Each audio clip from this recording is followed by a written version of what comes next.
How important are your relationships to you? Jesus Christ wants to strengthen my relationships and your relationships. How important is your family to you? Jesus Christ wants to strengthen your family and my family. The way Christ does it is by flooding our lives with His love. The key to a family is love. Love is not a feeling that we fall into and out of. Love is a determined decision of the will to work for the well-being of someone else. To love, according to Jesus Christ, is to act in a way that benefits others, to act for the interests of others, regardless of who they are, regardless of how we feel, and regardless of how much it costs. I pray that your children and my children, as they go to sleep at night, on the first job, when they're away at school, will remember how much they are treasured and valued by us, their parents.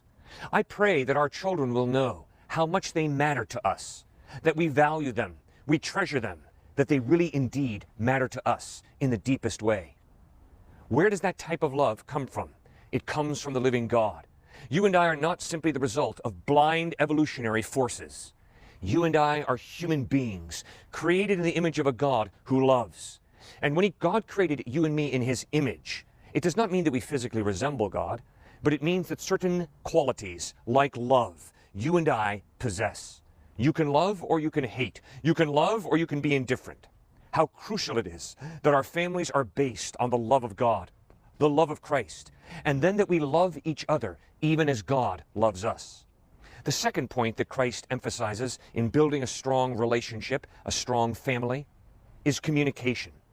James writes in James 1, verse 19, "Everyone should be quick to listen, slow to speak, and slow to become angry, for man's anger does not bring about the righteous life that God desires." God gave me 2 ears and 1 mouth for a reason. I should listen twice as much as I speak. To listen is to actively love someone. To listen is to show I am genuinely interested in you. And communication also involves opening up, being honest, being vulnerable, sharing my struggles as well as my triumphs, learning to mourn with those who mourn and to rejoice with those who rejoice. To listen, to speak, to listen, to speak, to communicate is crucial for strengthening a family.